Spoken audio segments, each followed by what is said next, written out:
রায়ের যে অংশটুকু ট্রাইব্যুনাল এখানে পড়ে শোনাবেন সেই অংশটুকুও ট্রাইব্যুনালের অনুমতি সাপেক্ষে বাংলাদেশ টেলিভিশন এবং বাংলাদেশ টেলিভিশনের সাথে চুক্তিবদ্ধ যে কয়েকটি সংস্থা আছে এবং বাংলাদেশ টেলিভিশনের মাধ্যমে এদেশের সকল গণমাধ্যম সরাসরি সম্প্রচার করতে পারবেন।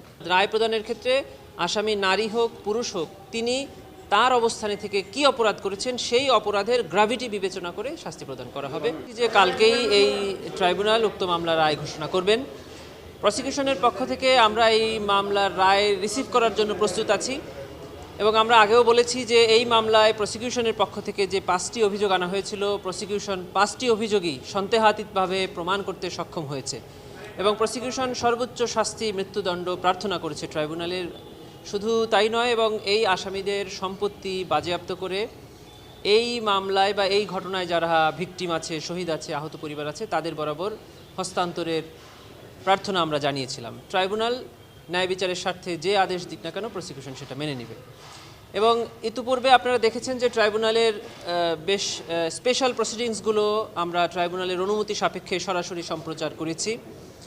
আগামীকালকে রায়ের যে অংশটুকু ট্রাইব্যুনাল এখানে পড়ে শোনাবেন সেই অংশটুকুও ট্রাইব্যুনালের অনুমতি সাপেক্ষে বাংলাদেশ টেলিভিশন এবং বাংলাদেশ টেলিভিশনের সাথে চুক্তিবদ্ধ যে কয়েকটি সংস্থা আছে এবং বাংলাদেশ টেলিভিশনের মাধ্যমে এদেশের সকল গণমাধ্যম সরাসরি সম্প্রচার করতে পারবে।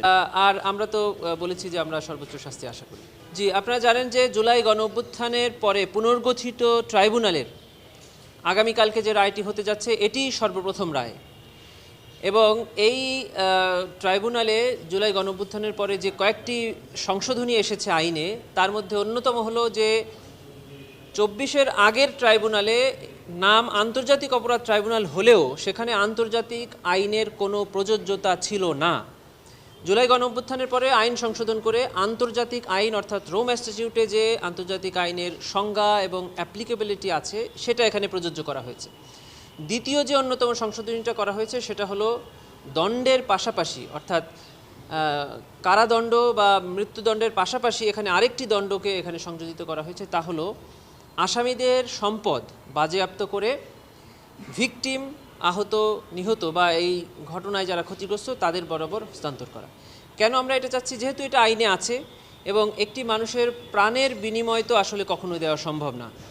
রাষ্ট্র মাঝে মধ্যে ওই প্রাণের বিনিময়ে তাদের পরিবারকে সচ্ছল করার জন্য যে ব্যক্তিটি দুনিয়া থেকে চলে গেলেন সে পরিবারে যে কন্ট্রিবিউশনটা করতেন তার কিছুটা পূরণ করার জন্য এই সকল বিধান রেখে থাকেন। যেহেতু এই ট্রাইব্যুনালে ফাইন্যান্সিয়াল কম্পেনসেশনটা আছে আমরা সেজন্য এটা চেয়েছি। সিমিলার ম্যাটার অর্থাৎ জুলাই গণঅভ্যুত্থান চলাকালে যে কয়েকটি অভিযোগ আমরা এই ট্রাইব্যুনালে এনেছি এই সেম অভিযোগে যদি এই 3 জন আসামির বিরুদ্ধে বাংলাদেশের অন্য কোনো আদালতে কোনো মামলা চলে থাকে সেগুলো আর চলবে না, কারণ এটা আমাদের কনস্টিটিউশনাল রাইটস। প্রত্যেকটি নাগরিকের উপরে যে একই অভিযোগে কোনো ব্যক্তিকে দুবার শাস্তি বা দুবার বিচার করা যাবে না।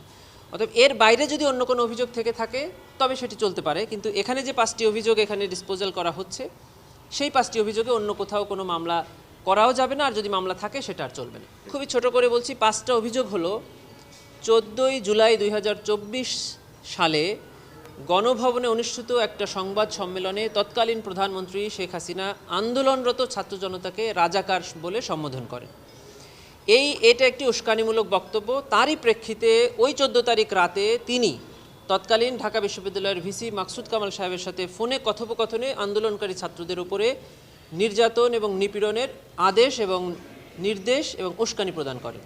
তারই ফলশ্রুতিতে আবু সাইদ সহ 16 তারিখে 6 জন ছাত্র জনতা নিহত হন। এটি একটি অভিযোগ। দ্বিতীয় অভিযোগটি হলো 18ই জুলাই 2024 তারিখে তৎকালীন প্রধানমন্ত্রী সাবেক ঢাকা সিটি কর্পোরেশনের মেয়র শেখ ফজলেনুর তাপসের সঙ্গে একটি ফোনে কথোপকথন করেন। সেখান থেকে দেখা যায় যে উনি আন্দোলনরত ছাত্র জনতার উপরে মারণাস্ত্র অর্থাৎ লেথাল ওয়েপন ব্যবহার করার নির্দেশ দিয়েছেন। হেলিকপ্টার ব্যবহার করে গুলি এবং ড্রোন ব্যবহার করে ছাত্র জনতার অবস্থান নির্ণয়ের নির্দেশ দিয়েছেন। এর মাধ্যমে সারা দেশব্যাপী লেথাল ওয়েপন ব্যবহার করে 1400 ছাত্র জনতা নিহত হয়েছেন, হাজার হাজার ছাত্র জনতা আহত হয়েছেন। এটি এই মামলার দ্বিতীয় অভিযোগ। তৃতীয় অভিযোগটা ছিল রংপুরে আবু সাইদকে হত্যা। চতুর্থ অভিযোগটা ছিল চাংখারপুলে শহীদ আনাস, ইয়াকুব সহ 6 জনকে হত্যা। পঞ্চম অভিযোগ ছিল আশুলিয়াতে 6 জনকে হত্যার পরে তাদের লাশ পুড়িয়ে দেওয়া। এই 5টি অভিযোগে আমরা ফরমাল চার্জ সাবমিট করেছিলাম। চার্জ হিয়ারিং সেভাবে করেছি। ট্রাইব্যুনাল চার্জ ফ্রেমিংয়ের ক্ষেত্রে আমাদের ফর্মাল চার্জটাকে কিছুটা রিশাফেল করেছেন, মানে ওনারা 5টি অভিযোগকে আরেকটু বাড়িয়েছেন বা কিছু রিশাফেল করেছেন। এখন জাজমেন্টে ট্রাইব্যুনাল সিদ্ধান্ত নেবেন যে এটা আমাদের চায় অনুযায়ী করবেন নাকি ট্রাইব্যুনালের মতো করবেন। আমাদের ক্রিমিনাল জুডিসপ্রুডেন্স যেটা আমাদের দেশে সিআরপিসি আছে, সেখানে জামিন প্রদানের ক্ষেত্রে নারীকে, অসুস্থকে এবং কিশোর বালক শিশুদেরকে প্রিভিলেজ দেওয়া আছে, কিন্তু রায় প্রদানের ক্ষেত্রে নারীকে আমাদের সাধারণ আইনেও কোনো আলাদা প্রিভিলেজ দেওয়া হয় নাই, আর আমাদের এই আইনেও কোনো আলাদা প্রিভিলেজ নেই। অর্থাৎ রায় প্রদানের ক্ষেত্রে আসামি নারী হোক পুরুষ হোক, তিনি তার অবস্থানে থেকে কি অপরাধ করেছেন সেই অপরাধের গ্র্যাভিটি বিবেচনা করে শাস্তি প্রদান করা হবে বা মামলা প্রমাণ না হলে খালাস প্রদান করা হবে।